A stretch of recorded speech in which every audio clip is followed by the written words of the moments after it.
at 12. ආයුබෝවන් ඔබ අදත් එක්වන්නේ ලංකාවේ අංක එකේ සමබර තොරතුරු ප්‍රකාශය ලයිව් ඇට් 12 සමගින්. අද ලයිව් ඇට් 12 තුලින් ඔබ හමු වන මම මංජුල වීරසිංහ. මම චවිකා ගුණසේකර. සුපුරුදු පරිදි අදත් මුලින්ම සිරස්තල. උසස් වීම ඇතුළු කරුණු කිහිපයක් මුල් කර ගනිමින් සෞඛ්‍ය සේවාවට සම්බන්ධ තවත් වෘත්තීය සමිති කිහිපයක් සංකේත වැඩවර්ජනයක් ආරම්භයි. ගල්කිස්සේදී දැරියක් ලිංගික කටයුතු සඳහා අලෙවි කිරීමේ සිද්ධියට අදාළ තවත් 5 දෙනෙකු අත්අඩංගුවට. නෞකාවක කපිතාන්වරයෙකුත් ඒ අතර. පෑලියගොඩදී හමු වූ අවදානම නොතැකූ අය.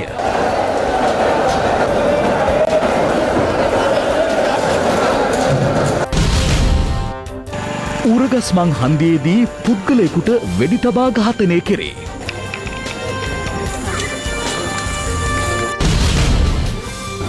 ගිනිගත් මහා මුහුද.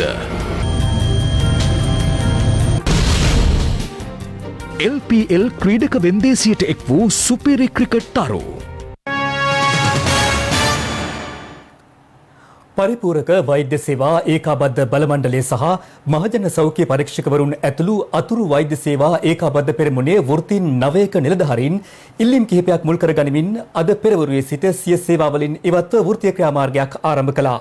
මේ අතර ඉල්ලීම් කිහිපයක් මුල් කර ගනිමින් හෙද සංගම් 3ක් ඒකාබද්ධව පෙරේදා ආරම්භ කළ වෘත්තීය ක්‍රියාමාර්ගය අද පෙරවරු 7ට අවසන් වුණා. රාජ්‍ය සේවා එක්සත් හෙද සංගමයේ කළ ඉල්ලීම් 7න් 5කට විසඳුම් ලබා දීමට ජනාධිපතිවරයා පියවරගෙන ඇති බවයි ජනාධිපති මාධ්‍යංශය නිවේදනයක් නිකුත් කරමින් සඳහන් කළේ. ප්‍රවාහන සහ අතුරු දීමනා ලෙස රුපියල් 15000ක මුදල ලබා දීම, නිල ඇඳුම් දීමනාව වැඩි කිරීම, හෙද ව්‍යවස්ථාව සංශෝධනය කිරීම, ශ්‍රේණිගත උසස් වීම් ලබා දීම ඇතුළු ඉල්ලීම් 9ක මුල් කරගනිමින් දිවයිනේ රෝහල්වල සහ සෞඛ්‍ය ආයතනවල හෙද කාර්ය මණ්ඩල ආරම්භ කර තිබූ අසනීප නිවාඩු වාර්තා කිරීමේ පැය 48ක වෘත්තීය ක්‍රියාමාර්ගය අද පෙරවරු 7ට අවසන් කළා. රජයේ හෙද නිලධාරීන්ගේ සංගමය, සමස්ත ලංකා හෙද සංගමය, රාජ්‍ය සේවා එක්සත් හෙද සංගමය මෙම වෘත්තීය ක්‍රියාමාර්ගයට එක්ව සිටි අතර දින දෙකක් පැවති වැඩවර්ජනය හේතුවෙන් දිවයිනේ රෝහල් බොහොමයක සායනික සහ සෞඛ්‍ය කටයුතු වලට දැඩි බලපෑම් ලැබුණා. කෙසේ වෙතත් සේවා කටයුතු අඩපණ වූ බොහෝ රෝහල්වල වෛද්‍යවරුන් එම සේවාවන් සිදු කරන අයුරු දක්නට ලැබුණු අතර කොවිඩ් එන්නත් කරන ක්‍රියාවලියද ඉදිරියට ගෙන යාමට වෛද්‍යවරුන් මැදිහත් වුණා.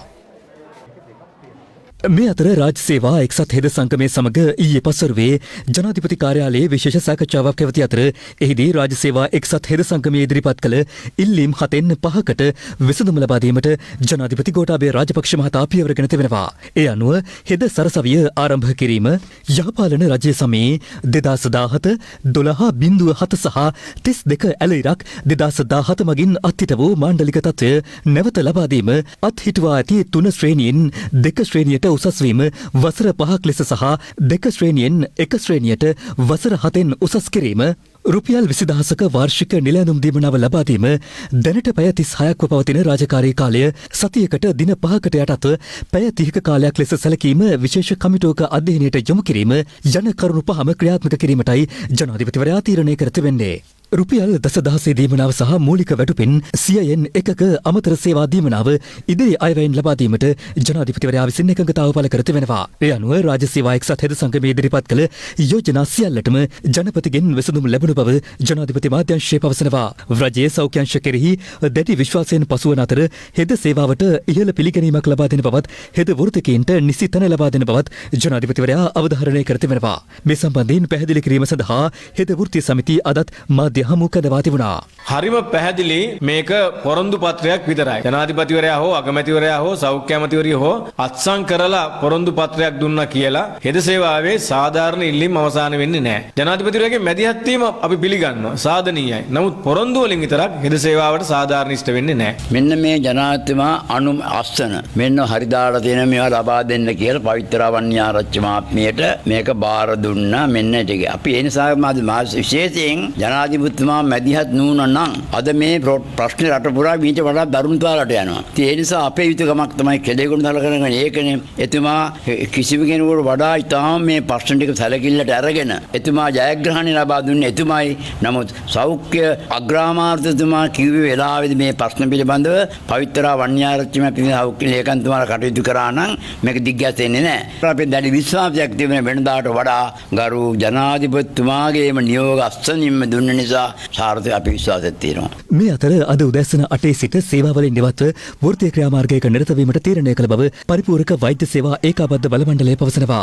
මේ වන විට සෞඛ්‍ය අමාත්‍යාංශ සහ රජය වෘත්තීය ක්‍රියාමාර්ගයක අවතීර්ණ වූ පිරිසට පමණක් විසඳුම් ලබා දීමට උත්සාහ දැරීමට සිය විරෝධය පළ කරන බවයි එම බල මණ්ඩලය පවසන්නේ. හෙද සේවාවේ ඉල්ලීම් සියල්ල සාධාරණයි. ඒ ඉල්ලීම් ලබා දිය යුතු ඉල්ලීම්. නමුත් ඒ ඉල්ලීම් ලබා දීමේදී සෞඛ්‍ය අමාත්‍යාංශයට බැරි වෙලා තියෙනවා. සෞඛ්‍ය අමාත්‍යාංශයේ පැත්තෙන් ඊට සමාන්තරව අනිකුත් සේවාවන්ට මොකද්ද වෙන්නේ කියලා කියන්නේ. මේ වෙලාවේ ජනතාවගෙන් සමාව ඉල්ලනවා. අපිට වර්ජනයකට යන්න වෙලා තියෙනවා. අපි සැලසුම් කරපු වර්ජනයක් නොවුනත් මේක අපිව බලෙන් වර්ජනයකට ඇද දාපු තත්ත්වයක් කියන එක අපි කියනවා. මේ අතර මහජන සෞඛ්‍ය පරීක්ෂකවරුන් ඇතුළු අතුරු වෛද්‍ය සේවා ඒකාබද්ධ පෙරමුණේ වෘත්තීන් 9ක් ඉල්ලීම් කිහිපයක් මුල් කරගනිමින් සංකේත වැඩ වර්ජනයක් ආරම්භ කළා. අපි කියන්නේ අනිකුත් වෘත්තීන්ට බලපාන පරිදි ගත්ත මේ තීරණ අනිකුත් වෘත්තීන් වලටත් සාධාරණයක් ඉටුවන විදිහට ඒ වෘත්තීන් වලටත් ඒ වරප්‍රසාද හිමි වෙන විදිහට ගත යුතුයි කියලා. ඒ වගේම අද දිනේ හෝ හෙට දිනේ මේ සඳහා නිශ්චිත විසඳුමක් ලැබුණේ නැත්නම් සඳුදා දිනේ ඉඳලා කිසිදු පැකිලීමකින් තොරව අඛණ්ඩ වෘත්තීය සමිති ක්‍රියාමාර්ගයට අවතීර්ණ වෙනවා. 15 හැවිරිදි බාලවයස්කාර දැරියක් අන්තර්ජාලය ඔස්සේ අලෙවි කිරීමේ සිද්ධිය සම්බන්ධයෙන් තවත් පුද්ගලයන් 5 දෙනෙකු අත්අඩංගුවට ගත් බව ජ්‍යෙෂ්ඨ නියෝජ්‍ය පොලිස්පති අජිත් රෝහණ මහතා පවසනවා. ඒ අතර නැවක කපිතාන්වරයෙකු සහ මැණික් ව්‍යාපාරිකයෙකුද සිටින බවයි එතුමා සඳහන් කළේ. දැරියක මුදලට අලෙවි කිරීම සඳහා අන්තර්ජාලයේ පළ කර තිබූ දැන්වීමක් පිළිබඳව සූක්ෂමව පරීක්ෂණ මෙහෙය වූ ගල්කිස්ස පොලිසිය මොරටුව ලක්ෂපති ප්‍රදේශයේ පදිංචි 35 හැවිරිදි පුද්ගලයෙක් පසුගිය ජූනි මාස 7 වන දින අත්අඩංගුවට ගනු ලැබුවා. ඒ අවස්ථාවේ සැකකරු විසින් එම දැරිය රඳවා තිබූ හෝටලයේද පරීක්ෂාවට ලක් කරනු අතර සැකකාර පුද්ගලයා බොහෝ අවස්ථාවලදී එම ස්ථානයට පැමිණ ගත කර තිබූ බවත් තොරතුරු අනාවරණය වුණා. අදාළ හෝටලයේ සිට දැරිය විවිධ පුද්ගලයන් සඳහා මුදලට අලෙවි කර තිබූ අතර ඒ වෙනුවෙන් අය කර ඇති මුදල රුපියල් දසදහසක් බව පසුව හෙළි වුණා. එම සිද්ධියට අදාළව පුද්ගලයන් 21 දෙනෙකු මේ වන විට අත්අඩංගුවට ගෙන ඇති බව ජ්‍යෙෂ්ඨ නියෝජ්‍ය පොලිස්පති අජිත් රෝහණ මහතා සඳහන් කළා. මේ සිද්ධිය සම්බන්ධයෙන් 21 දෙනෙක් ළමා කාන්තා කාර්යාංශය සහ ගල්කිස්ස පොලිසිය මගින් අත්අඩංගුවට ගනු ලැබුවා. මීට අදාළව තවත් 5 දෙනෙක් ඊයේ දිනේදී අත්අඩංගුවට ගෙන තිබෙනවා. මේ අතර නාවුක කපිතාන්වරයෙක්, ඒ වගේම ඔහුගේ සහායකයා මැණික් ව්‍යාපාරිකයෙක්ද සිටින බවටයි වාර්තා වී තිබෙන්නේ. අත්අඩංගුවට ගත් සැකකරුවන්ගෙන් 4 දෙනෙක් ඊයේ දින අධිකරණය වෙත ඉදිරිපත් කර රක්ෂිත බන්ධනාගාරගත කරනු ලැබුවා. අද දිනේදී තවත් එක් සැකකරුවෙක් ඉදිරිපත් කිරීමට නියමිතව තිබෙනවා. අදාළ සිද්ධිය සම්බන්ධයෙන් තවත් පිරිසක් අත්අඩංගුවට ගැනීමට පරීක්ෂණ පවත්වන බවද ඔහු ප්‍රකාශ කළා. ඒ වගේම තවත් සැකකරුවන් 16කට ආසන්න පිරිසක් මෙම දැරිය අපයෝජනයට ලක් කර ඇති බවට ඇයගේ දුරකථන දත්ත වාර්තා අනුව අනාවරණය වී තිබෙනවා. ඔවුන් හඳුනාගෙන තිබෙනවා. ඔවුන් සම්බන්ධයෙන් තවදුරටත් පරීක්ෂණ ක්‍රියාත්මක වෙනවා. ඒ වගේම මීට අමතරව ඇයගේ WhatsApp සහ Viber ගිණුම් පරීක්ෂා කරමින් පවතිනවා. ඒ තුලින් තවත් පුද්ගලයන් පිරිසක් මෙම අපරාධයට හවුල් වී ඇති බවට අනාවරණය වී තිබෙනවා. මේ ගැන විමර්ශන ක්‍රියාත්මක කරනු ලබනවා. මේ අතර අදාළ දැරිය අලෙවි කිරීමේ සිද්ධිය සම්බන්ධයෙන් මෙහින්තලේ ප්‍රාදේශීය සභාවේ උපසභාපතිවරයා ඇතුළු පිරිසක්ද පසුගියදා අත්අඩංගුවට ගැනුණා. අදාළ සැකකාර උපසභාපතිවරයා කොළඹ ප්‍රධාන මහේස්ත්‍රාත් අධිකරණයට පසුගිය පළමුවෙනිදා ඉදිරිපත් කරනු අවස්ථාවේ ලබන 15 වන දින දක්වා රක්ෂිත බන්ධනාගාරගත කෙරුණා. මෙවන් පසුබිමක් තුළ රක්ෂිත බන්ධනාගාරගත කෙරෙනු මෙහින්තලේ ප්‍රාදේශීය සභාවේ උපසභාපතිවරයාගේ පක්ෂ සමාජිකත්වය නැවත දැනුම් දෙනතුරු අත්හිටුවමින් ශ්‍රී ලංකා පොදුජන පෙරමුණ එම පක්ෂයේ ලේකම් පාර්ලිමේන්තු මන්ත්‍රී නීතිඥ සාගර කාර්යවසම් මහතාගේ අත්සනින් යුතුව නිවේදනයක් නිකුත් කර තිබුණා. පසුගිය කාලය තුළ බාලවයස්කාර දැරියන් මුදලට අලෙවි කිරීමේ සිද්ධීන් ගණනාවක් පිළිබඳව විවිධ ප්‍රදේශවලින් වාර්තා වුණු අතර එම ක්‍රියාවලිය ශ්‍රී ලංකාවේ අපරාධ නීතිය අනුව දඩුවම් ලැබිය හැකි වරදක් වනවා. විශේෂයෙන්ම ශ්‍රී ලංකාවේ අපරාධ නීතිය අනුව වයස අවුරුදු 16ට අඩු ගැහැණු ළමයෙකුගේ කැමැත්ත තිබුණත් කැමැත්ත නොතිබුණත් ඇය සමග ලිංගික ක්‍රියාවක යෙදීම වරදක් වෙනවා. ඒ වගේම කාන්තාවන් මුදලට ලිංගික ක්‍රියා සඳහා සැපයීම 1995 අපගේ අපරාධ නීතියට ගෙන සංශෝධනය අනුව වරදක් වෙනවා. ඒ වගේම 2006 වර්ෂයේදී අපගේ අපරාධ නීතියට ගෙන සංශෝධනය අනුව තැනැත්තන් වෙළඳාම වරදක් වෙනවා. මේ සියලු වැරදි යටතේ අදාළ සැකකරුවන්ට ඉදිරියේදී නඩු පැවරීමට නියමිතව තිබෙනවා. පළාත් අතර සංචරණ සීමා උල්ලංඝනය කිරීම සහ නිරෝධායන නීති නොතකා විවෘත කර තැබෙන පාරිභෝගික මධ්‍යස්ථාන සඳහා දැඩිව නීතිය ක්‍රියාත්මක කරන බව ජ්‍යෙෂ්ඨ නියෝජ්‍ය පොලිස්පති පොලිස් මාධ්‍ය ප්‍රකාශක අජිත් රෝහණ මහතා ප්‍රකාශ කළා. මේ අතර අදත් ප්‍රදේශ කිහිපයක් හුදකලා කිරීමට සහ හුදකලා කර තිබූ ප්‍රදේශ කිහිපයක් ඉන් නිදහස් කිරීමට පියවරගත් බව COVID-19 පැතිරීම වැළැක්වීමේ ක්‍රියාන්විත මධ්‍යස්ථානයේ ප්‍රධානී යුද හමුදාපති ජෙනරල් ශවේන්ද්‍ර සිල්වා මහතා පැවසුවා. අද උදෑසන 6 සිට බලපැවැත්වුණු පරිදි මුලතිව් දිස්ත්‍රික්කයේ නයාරු පොලිස් බල ප්‍රදේශයේ චෙම්මාලි නැගෙනහිර යනාරු දීවර කොටස, කෑගල්ල දිස්ත්‍රික්කයේ කෑගල්ල පොලිස් බල ප්‍රදේශයේ මිහිපිටිය ග්‍රාම නිලධාරී වසමේ මාදෙයියාව ප්‍රදේශය සහ අම්බාර දිස්ත්‍රික්කයේ කල්මුනේ පොලිස් බල ප්‍රදේශයේ මුරුත මුණායි ප්‍රදේශය හුදකලා කර තිබෙනවා. එමෙන්ම අද උදෑසන සිට බලපැවැත්වුණු පරිදි කෑගල්ල දිස්ත්‍රික්කයේ කෑගල්ල පොලිස් බල ප්‍රදේශයේ හැලමඩ ග්‍රාම නිලධාරී වසම සහ කුරුණෑගල දිස්ත්‍රික්කයේ කුරුණෑගල පොලිස් බල ප්‍රදේශයේ ඉලුප්පුවා ගෙදර ග්‍රාම නිලධාරී වසමේ විල්ගොඩ ගමද හුදකලා භාවයෙන් නිදහස් කර ඇති බව COVID-19 පැතිරීම වැළැක්වීමේ ක්‍රියාන්විත මධ්‍යස්ථානයේ ප්‍රධානී යුද හමුදාපති ජෙනරල් ශවේන්ද්‍ර සිල්වා මහතා පැවසුවා. මේ අතර නිරෝධායන නීති සහ සෞඛ්‍ය උපදෙස්මාලා කඩකල පුද්ගලයන් 563 දෙනෙකු ඊයේ දිනේද අත්අඩංගුවට ගෙන තිබෙනවා. පොලිස් මාධ්‍ය ප්‍රකාශක ජ්‍යෙෂ්ඨ නියෝජ්‍ය පොලිස්පති අජිත් රෝහණ මහතා කියා සිටියේ ඒ අනුව නිරෝධායන නීති කඩකල පුද්ගලයන් 46823 දෙනෙකු මේ වන විට අත්අඩංගුවට ගෙන ඇති බවයි. සතිය අන්තයේ පාටි සාද පැවැත්වීම ඒ වගේම මහජනතාව එකතු වීම සිදු වෙනවා නම් එවැනි කරුණු සම්බන්ධයෙන් සොයා බලා වහාම අත්අඩංගුවට ගැනීම සිදු කරන ලෙසට උපදෙස් ලබා දී තිබෙනවා. පළාත් අතර සංචරණය සීමා කර තිබෙනවා. යම් යම් ආයතන පවත්වාගෙන යාමේදී දැඩි නිර්ණායක සහ කොන්දේසි පනවා තිබෙනවා. විශේෂයෙන්ම සුපිරි වෙළඳසැල් පාරිභෝගික මධ්‍යස්ථාන. ඒ අනුව ක්‍රියා කිරීමට සියලු පාර්ශවයන් වග බලා ගත යුතු වෙනවා. මේ අතර පෑලියගොඩ මධ්‍යම මත්ස්‍ය වෙළඳ සංකීර්ණයට සහ ආර්ථික මධ්‍යස්ථානයට පැමිණ සිටි වෙළඳුන් සහ පාරිභෝගිකයින් රැසක් නිරෝධායන නීති කඩ කරමින් ක්‍රියා කරන ආකාරය අදත් දැක ගැනීමට හැකි වුණා. මාස නෑනේ.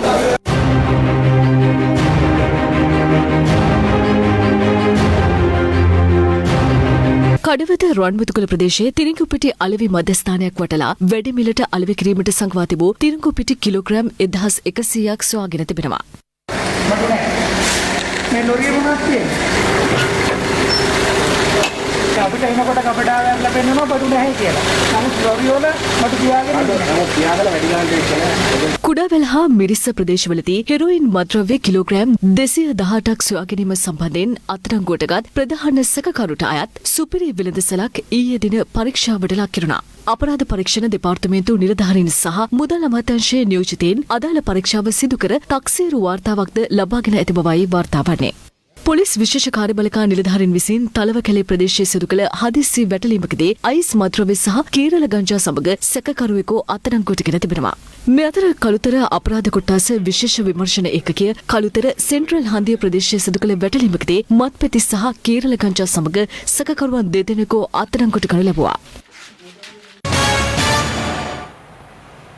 මෙරටින් වාර්තා වූ සමස්ත COVID-19 ආසාදිතයින් සංඛ්‍යාව 2,62,795ක් දක්වා ඉහළ ගොස් තිබෙනවා. ඊයේ වාර්තා වූ ආසාදිතයින් 1,823 දෙනාද සමගින්. මේ වන විට වාර්තා වී ඇති සමස්ත කොවිඩ් ආසාදිත මරණ සංඛ්‍යාව 3,157ක්. මෙරටින් ඊයේ වාර්තා වූ COVID-19 ආසාදිතින් 1,823 දෙනාගෙන් 1,737 දෙනෙකුම අලුත් අවුරුදු පුගුරට අදාළව වාර්තා වූ ආසාදිතින්. සෙසු ආසාදිතින් 86 දෙනා විදේශගතව සිට දෙවැනිට පැමිණ නිරෝධායනය වෙමින් සිටි පුද්ගලයින් අතුරින් හඳුනා ගැනුණා. දිස්ත්‍රික්ක 25ම ආශ්‍රිතව ඊයේ ආසාදිතින් වාර්තා වූ අතර ඉන් වැඩිම සංඛ්‍යාවක් වාර්තා වුණේ ගම්පහ දිස්ත්‍රික්කයෙන්. එම සංඛ්‍යාව 267ක්. කළුතර දිස්ත්‍රික්කයෙන් ආසාදිතින් 225ක්, කොළඹ දිස්ත්‍රික්කයෙන් ආසාදිතින් 170ක්, කුරුණෑගල දිස්ත්‍රික්කයෙන් ආසාදිතින් 148ක් සහ රත්නපුර දිස්ත්‍රික්කයෙන් ආසාදිතින් 124ක් වාර්තා වූ අතර සෙසු ආසාදිතින් දිවයිනේ අනිකුත් දිස්ත්‍රික්ක ආශ්‍රිතව වාර්තා වුණා.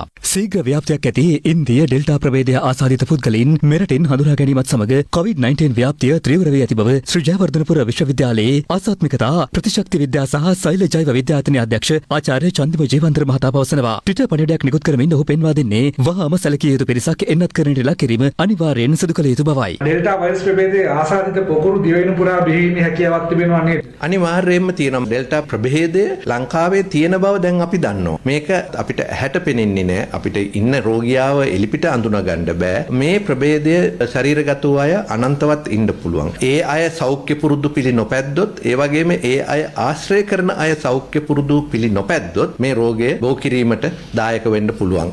මේ වන විට මෙරටින් වාර්තා වී ඇති සමස්ත ආසාදිතින් 2,62,795 දෙනාගෙන් 2,29,541 දෙනෙකු සුවය ලබා තිබෙනවා. මේ වන විට සක්‍රිය ආසාදිතින් සංඛ්‍යාව 30,134ක්.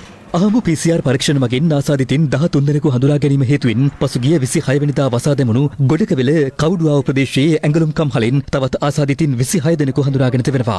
ඒ අදාළ ඇඟලුම් කම්හලේ සේවක සේවිකාවන් 30 දෙනෙකුගේ PCR පරීක්ෂණ ප්‍රතිඵල අනුවයි. ඒ අනුව ආසාදිතින්ගේ සමීපාශ්‍රිතයින් 150 දෙනෙකු ගෘහස්ත නිරෝධායනයට ලක් කෙරුණා. මේක ඇත්තටම සිදු වෙලා තියෙන්නේ ඇඟලුම් කර්මාන්තශාලාවේ නොසලකීමත් භාවය තමයි. මොකද මාර්ග ප්‍රදේශයේ නොසලකා කටයුතු කරලා තිනවා. අපිට සෞඛ්‍ය අංශවලටත් කළමනාකරණය කිරීමට නොහැකි විදියට අලුත් ගොඩකෙල ප්‍රදේශයේ කොවිඩ් පොකුරක් නිර්මාණය වෙලා තිනවා.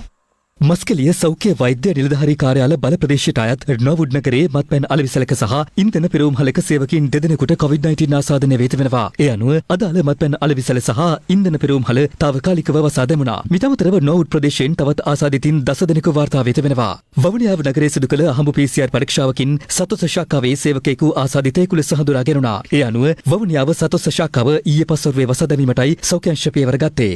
COVID-19 වර්ධනය සඳහා එන්නත් කරන වැඩපිළිවෙල දිවයිනේ ප්‍රදේශ කිහිපයකම අද දිනේත් ක්‍රියාත්මක වෙනවා. ඒ අනුව දැනට මෙරට තුළ භාවිතයට ගැනෙන ඔක්ස්ෆර්ඩ්, ඇස්ට්‍රාසෙනිකා, කොවිෂීල්ඩ්, සයිනෝෆාර්ම් සහ ස්පුට්නික් V යන එන්නත් වර්ග 3න් කුමන හෝ එන්නතක පළමු මාත්‍රාව ලබාගෙන ඇති සමස්ත පුද්ගලයන් සංඛ්‍යාව 28,89,602ක්. පුද්ගලයන් 11,46,978 දෙනෙකු මේ වන විට මාත්‍රා දෙකම ලබාගෙන ඇති බව සෞඛ්‍ය අංශය පැවසුවා.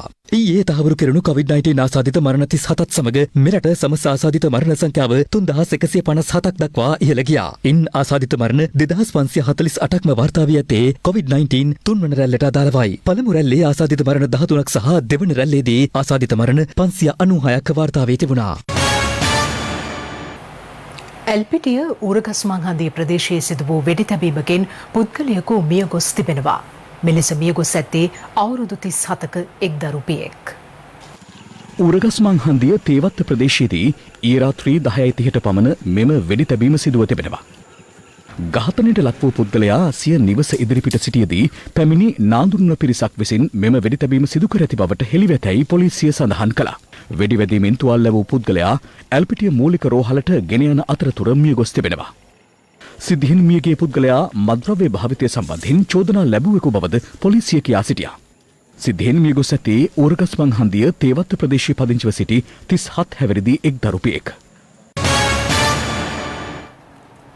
වහාම ක්‍රියාත්මක වන පරිදි ජ්‍යෙෂ්ඨ නියෝජ්‍ය පොලිස්පතිවරුන් 7 දෙනෙකුට සහ නියෝජ්‍ය පොලිස්පතිවරයෙකුට ස්ථාන මාරුවීම් ලබා දී තිබෙනවා. පොලිස් මූලස්ථානයේ නිවේදනයක් නිකුත් කරමින් සඳහන් කළේ සේවා අවශ්‍යතාව මත මේ ස්ථාන මාරුවීම් ලබා දී ඇති බවයි. ඒ අනුව ජ්‍යෙෂ්ඨ නියෝජ්‍ය පොලිස්පති නන්දන මුණසිංහ මහතා උතුරුමැද පළාත් භාර ජ්‍යෙෂ්ඨ නියෝජ්‍ය පොලිස්පති තනතුරේ සිට ජ්‍යෙෂ්ඨ නියෝජ්‍ය පොලිස්පති පරිපාලන ලෙස පත් කර තිබෙනවා. පොලිස් මාධ්‍ය ප්‍රකාශක ජ්‍යෙෂ්ඨ නියෝජ්‍ය පොලිස්පති අජිත් රෝහණ මහතා පත් කර ඇත්තේ ජ්‍යෙෂ්ඨ නියෝජ්‍ය පොලිස්පති අපරාධ හා රථවාහන තනතුරටයි. ජ්‍යෙෂ්ඨ නියෝජ්‍ය පොලිස්පති අපරාධ හා රථවාහන තනතුරේ කටයුතු කළ ජ්‍යෙෂ්ඨ නියෝජ්‍ය පොලිස්පති එල්.එස්. පතිනායක මහතා ජ්‍යෙෂ්ඨ නියෝජ්‍ය පොලිස්පති ප්‍රජා පොලිස් හා පාරිසරික ලෙස පත් කර තිබෙනවා. උතුරු පළාත් භාර ජ්‍යෙෂ්ඨ නියෝජ්‍ය පොලිස්පති තනතුරේ කටයුතු කළ ජ්‍යෙෂ්ඨ නියෝජ්‍ය පොලිස්පති පී.පී.එස්.එම්. ධර්මරත්න මහතා මාරු කර යවා ඇත්තේ ජ්‍යෙෂ්ඨ නියෝජ්‍ය පොලිස්පති වයිඹ පළාත හා වැඩබලන ජ්‍යෙෂ්ඨ නියෝජ්‍ය පොලිස්පති උතුරු මැද පළාත ලෙසයි. ජ්‍යෙෂ්ඨ නියෝජ්‍ය පොලිස්පති W.K. ජයලත් මහතා උතුරු පළාත් භාර ජ්‍යෙෂ්ඨ නියෝජ්‍ය පොලිස්පති ලෙසත් ජ්‍යෙෂ්ඨ නියෝජ්‍ය පොලිස්පති ආර්.එල්. කොඩිතුවක්කු මහතා සබරගමු පළාත් භාර ජ්‍යෙෂ්ඨ නියෝජ්‍ය පොලිස්පති ලෙස හා වැඩබලන ජ්‍යෙෂ්ඨ නියෝජ්‍ය පොලිස්පති ඌව පළාත ලෙසත් පත් කර තිබෙනවා. ජ්‍යෙෂ්ඨ නියෝජ්‍ය පොලිස්පති එම්.ඩී.ආර්.එල්. දමින්ද මහතා දකුණු පළාත් භාර ජ්‍යෙෂ්ඨ නියෝජ්‍ය පොලිස්පතිවරයා ලෙස පත් කර ඇති අතර නියෝජ්‍ය පොලිස්පති G.A.N.L. විජේසන මහතා මඩකලපුව දිසාව භාර නියෝජ්‍ය පොලිස්පති තනතුරේ සිට අනුරාධපුර දිසාව භාර නියෝජ්‍ය පොලිස්පතිවරයා ලෙස පත් කර ඇවා ඇති බවයි පොලිස් මූලස්ථානයේ නිකුත් කළ නිවේදනයේ සඳහන් වන්නේ. ටිපර් රථයක් සහ යතුරුපැදියක් මුහුණට මුහුණ ගැටීමෙන් යතුරුපැදිකරු මිය ගොස් තිබෙනවා. බණ්ඩාරගම වැල්මිල්ල මන්සන්දිය ආසන්නයේදී ඊයේ සවස මේ අනතුර සිදුව තිබුණා. කැස්බෑව දෙස සිට බණ්ඩාරගම දෙසට පැමිණෙමින් තිබූ ටිපර් රථයක් කාර්මික දෝෂයකට ලක්වීම හේතුවෙන් රියදුරට එය පාලනය කරගත නොහැකිව ප්‍රතිවිරුද්ධ දිශාවට ගොස් බණ්ඩාරගම සිට කැස්බෑව දෙසට ධාවනය වෙමින් තිබූ යතුරුපැදියක ගැටීමෙන් මෙම අනතුර සිදුව තිබෙනවා.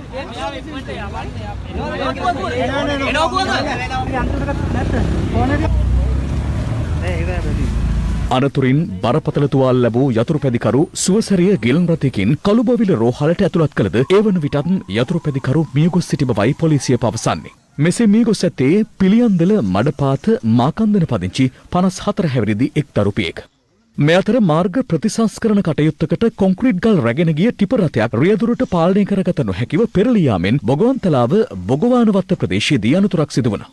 ඊයේ සවස 4ට පමණ සිදු වූ මේ අනතුරින් තුවාල ලැබූ රියදුරු ප්‍රතිකාර සඳහා බගවන්තලාව ප්‍රාදේශීය රෝහලට ඇතුළත් කර තිබෙනවා.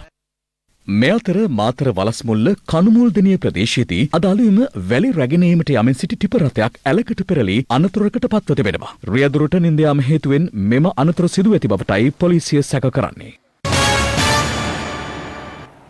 ශ්‍රී ලංකා පොදුජන පෙරමුණේ ජාතික සංවිධායක බැසිල් රාජපක්ෂ මහතා පාර්ලිමේන්තුවට පැවිසීම පිළිබඳව පළවන වාර්තා සම්බන්ධයෙන් අදත් පක්ෂ විපක්ෂ දේශපාලඥයින් විවිධ අදහස් පළ කළා. දැන් බැසිල් රාජපක්ෂ මැතිතුමා පිළිබඳව මා දන්නේ දීර්ඝ කාලයක සිට. මම හිතන්නේ මේ පාලන තන්ත්‍රය තුලත් එතුමා ලොකු කාර්යභාරයක් ඉටු කළා. ඍජුවම පාලන තන්ත්‍රය ඒ මහජන නියෝජිතයෙක් හැටියට පත් නොවි ඉටු කළ සේවාව රටේ ප්‍රධාන පාලන ආයතනයේ ව්‍යවස්ථාදායකය නියෝජනය කරමින් එතුමා ක්‍රියා කළොත් වඩාත් ක්‍රමවත්ව වඩාත්ම හොඳින් ඒ වැඩපිළිවෙල කරයි කියන විශ්වාසය මට තියෙනවා. බැසිල්ගේ ෆෑන්ස්ලා ටිකක් ඉන්නවනේ ඕක ඇතුලේ. ඒගොල්ලෝ කියන කතා. ඉතින් ඒ බැසිල්ගේ කණ්ඩායමට ඕමනා වෙලා තිබෙනවා. බැසිල් රාජපක්ෂ මහත්තයා පාර්ලිමේන්තුවට ගෙනල්ලා ඔහුව මේක තුල ස්ථාවර කරගන්න. ඉතින් ඒ හින්දා අපිට ඒක ගැන කිසිම ගැටලුවක් නැහැ. ඒක තියෙන්නේ ඒගොල්ලන්ගේ අර්බුදයක්. මෙමයි කවුරු හරි ඇවිල්ලා කරනවා නම් ඒත් කමන්නේ කියන මට්ටමට ජනතාව අද වැටිලා තියෙන්නේ. එච්චර අසරණ වෙලා. දැන් කියන බැසිල් මහත්තයා ආවම ඔක්කොම හරියනවා කියලා. මේක විහිළුවක්. ඉතින් මම පැහැදිලිවම කියන්න ඕනි එතුමා ආවා කියලා ලොකු මැජික් එකක් අපිට බලන්න හම්බෙන්නේ නැහැ. සියලු සත්වයෝ නිදුක් වෙත්වා නිරෝගී වෙත්වා සුවපත් වෙත්වා සංසාර දුකෙන් මිදෙත්වා කියලා තමයි අපි නිදා ගන්න යන්නේ. දැන් විපක්ෂයේ වුන් නිදා ගන්න යන විපක්ෂය අය බැසිල් රාජපක්ෂ පාර්ලිමේන්තුවට නොයේවා බැසිල් රාජපක්ෂ කැබිනට් ඇමතිකව නොලැබේවා බැසිල් රාජපක්ෂ දේශපාලනේ තොර වේවයි කියන පරාර්ථනා කරමින් තමයි විපක්ෂය අය නිදාගන්නේ. දැන් තවත් දේශීය පුවත් කිහිපයක්.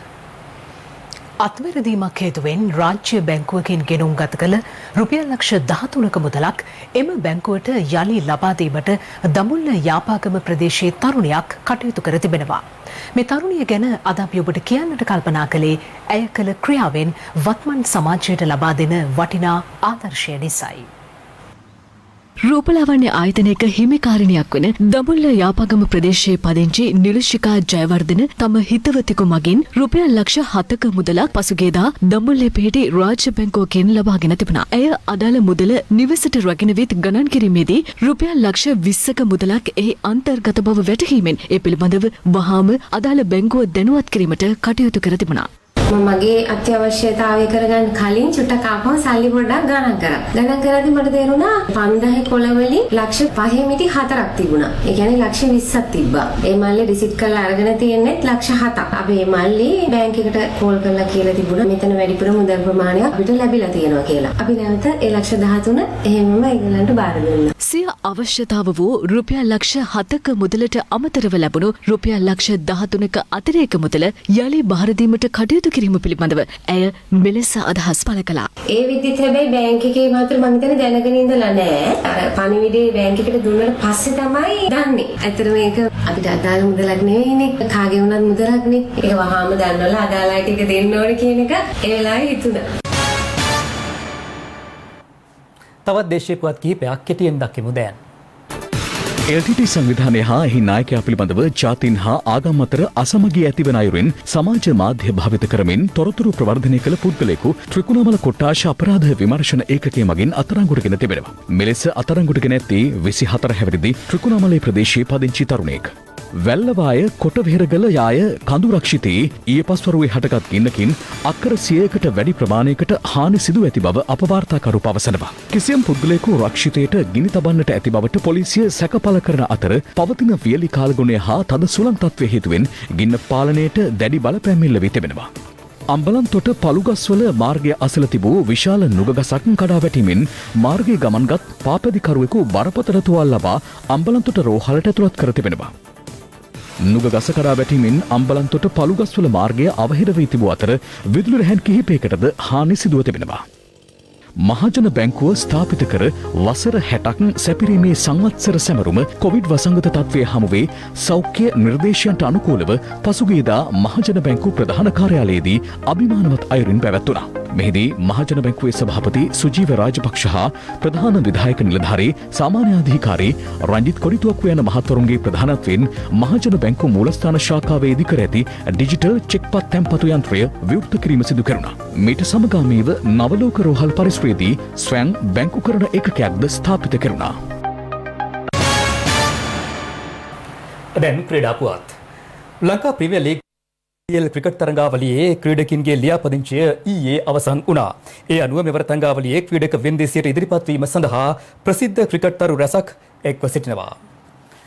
ඒ සමගින් සමුගන්නයි මේ සූදානම. සුබ දවසක්. සුබ දවසක්.